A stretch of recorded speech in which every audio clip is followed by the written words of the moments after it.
Good morning students, welcome to Scholars Public School Javara. अब last lecture तक हमने circulatory system in humans being के बारे में अच्छे से जान लिया था। आज हम उसी को आगे बढ़ाएंगे, पर उससे पहले जो कल हमने जो पढ़ा था उसको एक छोटा सा एक रिवीजन देना बहुत इम्पोर्टेंट है। सर्कुलेटरी सिस्टम में हमने कल अच्छे से जाना था कि क्या क्या चीज़ इम्पोर्टेंट थी। तो पहली चीज़ थी आपका हार्ट, दूसरा था ब्लड, तीसरा था ब्लड वेसल्स। तो ये तीन बहुत ऑर्गन्स बहुत ज़्यादा इम्पोर्टेंट है हमारे सर्कुलेटरी सिस्टम के लिए, ठीक है। तो हमने देखा था कि हार्ट क्या काम करता है। तो heart is a pumping action.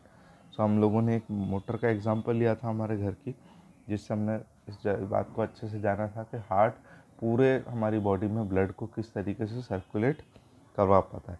फिर ब्लड के बारे में हमने जाना था कि ब्लड क्या कैरी करता है। तो ब्लड ऑक्सीजन एंड न्यूट्रिएंट्स हमारी बॉडी में कैरी करता है और वो हमारे ऑर्गन्स को ब्लड की जो रिक्वायरमेंट है वो पूरी करवाता है। साथ ही साथ जो ऑर्गन्स ने जो वेस्ट मटेरियल यानी कि जो अनयूज्ड होने के बाद जो हमारा ब्लड है बचा था, उस ब्लड को वापस ट्रांसपोर्ट किसके पास किया था? हार्ट के पास। इसके साथ ही अब हमने हार्ट के बारे में पढ़ा था। तो हार्ट सर्कुलेटरी सिस्टम का सेंटर पार्ट था, साथ ही साथ नॉन स्टॉप पंपिंग करता है। और तीसरी इम्पॉर्टेंट बात कि हार्ट की लोकेशन क्या है। तो हार्ट की लोकेशन क्या थी? Left part of chest cavity, ठीक है। और एक बात और इम्पॉर्टेंट हमारे पास थी कि हार्ट की साइज़ क्या होती है। तो आपकी क्लोज्ड फिस्ट यानी कि आपकी बंद मुट्ठी, ठीक है। इतनी बात अच्छे से हमने जानी थी। आज हम इसके आगे जानेंगे कि हार्ट के बारे में और अच्छे से जानेंगे। The heart is divided into 4 chambers. तो हम क्या जानेंगे, हार्ट कितने चैम्बर्स में डिवाइडेड है?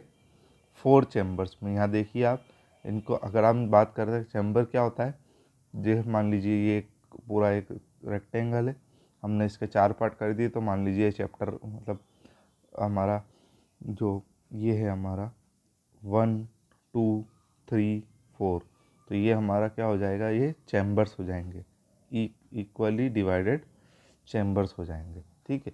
अब अगर इस एरिया में जो हमारा आइटम आएगा उसे हम क्या नाम देंगे? चैम्बर में, फर्स्ट चैम्बर में वो चीज़ प्लेस करी हुई है, ठीक है। जो हमारा चैम्बर, 2 चैम्बर है, उनको क्या बोलेंगे हम? ऑरिकल्स। क्या बोलेंगे हम? ऑरिकल्स। अब ध्यान रखिए यहाँ पर, अगर 2 चैम्बर के मिक्सचर को अगर हम बोलेंगे, मिक्सचर यानी कि इन 2 चैम्बरों को बोलेंगे तो ऑरिकल्स बोलेंगे, ये बात ध्यान रखिए। और अगर हम इसे सिंगल बोलें, अगर सिंगल मानी कि यानी कि ये जो एक ही को लेंगे, तो इसे हम क्या नाम देंगे? ये हमारे पास है एट्रिया।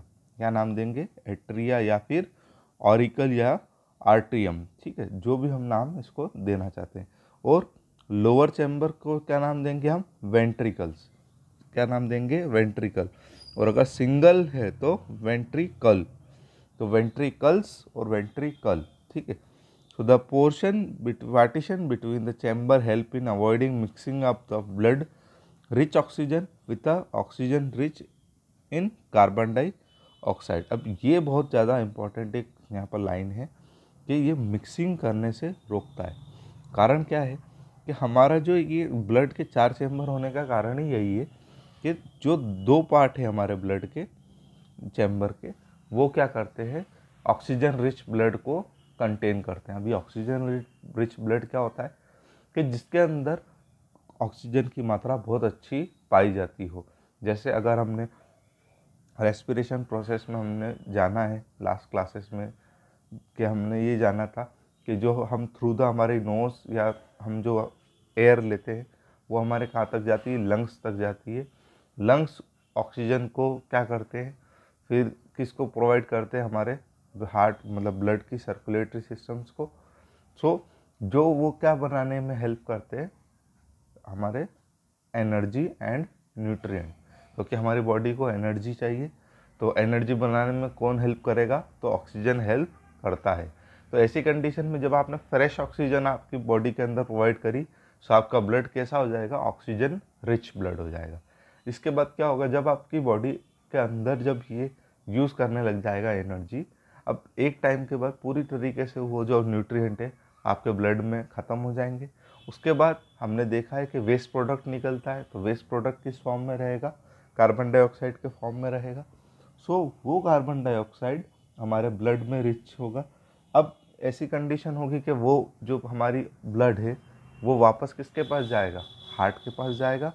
सो ऐसी कंडीशन में हार्ट के पास एक ब्लड ऑक्सीजन रिच भी रहेगा, साथ ही साथ एक ब्लड कैसा, कार्बन डाइऑक्साइड रिच भी ब्लड रहेगा। सो ऐसी दो कंडीशनों में हमें जानना इम्पॉर्टेंट है कि अगर मान लो ये मिक्स हो गए तो हमारा प्रॉब्लम हो सकती है, इसलिए इन चैम्बर्स के बीच में पार्टीशन होता है। इतनी बात अच्छे से समझ में आई। इस डायग्राम को आप अच्छे से देखेंगे कि ये देखिए, ये आपकी एक आर्टरी हो गई, एक लेफ्ट आर्टियम, ये लेफ्ट वेंट्रिकल, ये राइट आर्टियम और ये राइट वेंट्रिकल, ये चैम्बर्स होते हैं इसके अंदर। ठीक है, आपकी एक ये वेन होती है और एक आर्टरी होती है, ये अभी आगे हम जानेंगे इसके बारे में।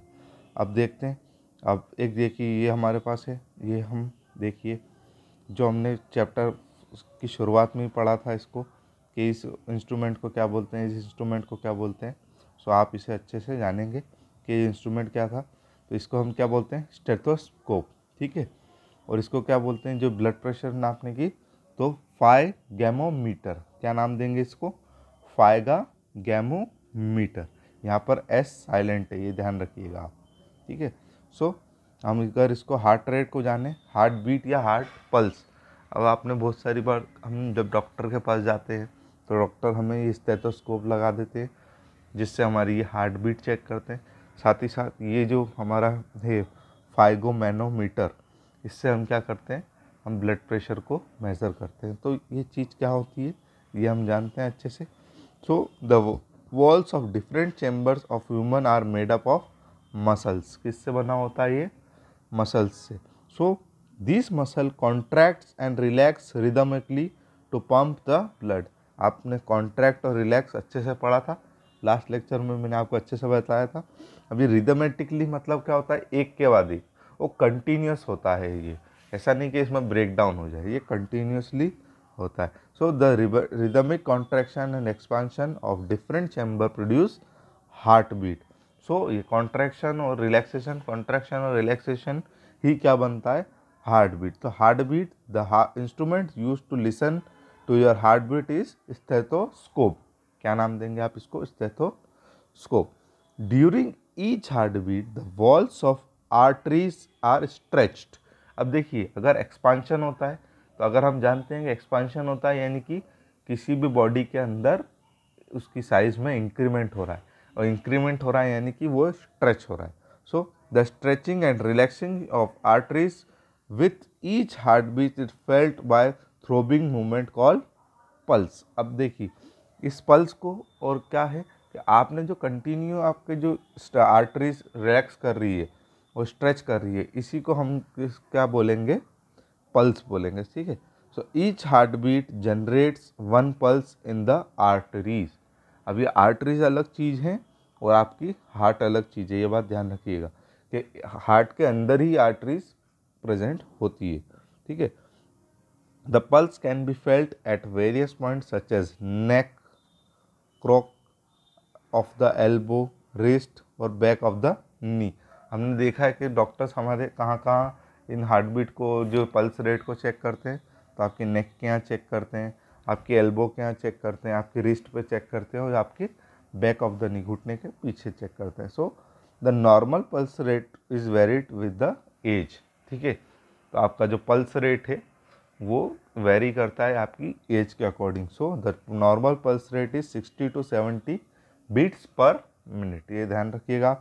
The heart beat increase with increase exercise, fever और any physical activity to supply more oxygen to get energy. The heartbeat increase after eating to send more blood to the digestive system. ठीक है, तो देखिए हमारी जो heart beat है ये increase कैसे होती है। तो हमको सबको पता है कि जब हम कोई हेवी एक्सरसाइज कर लेते हैं, या हम कोई फीवर में होते हैं, या हमने कुछ ऐसी एक्टिविटी कर ली जिससे हमारी बॉडी को ऑक्सीजन की ज़्यादा नीड है। जैसे अगर हम बात करें ड्यूरिंग रनिंग, हम रनिंग के टाइम पर हमारी बॉडी को ज़्यादा ऑक्सीजन की नीड है।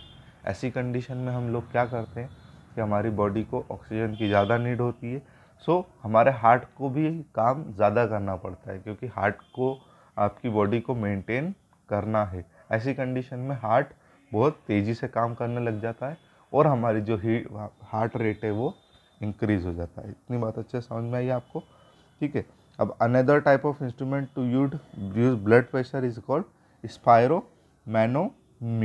ठीक है, आप इसको अच्छे से ध्यान रखिएगा। ठीक है, अब ये हार्ट बीट और पल्स रेट, आप पल्स रेट तो आपके जो रिस्ट है उससे आप मेज़र कर ही सकते हैं अच्छे से।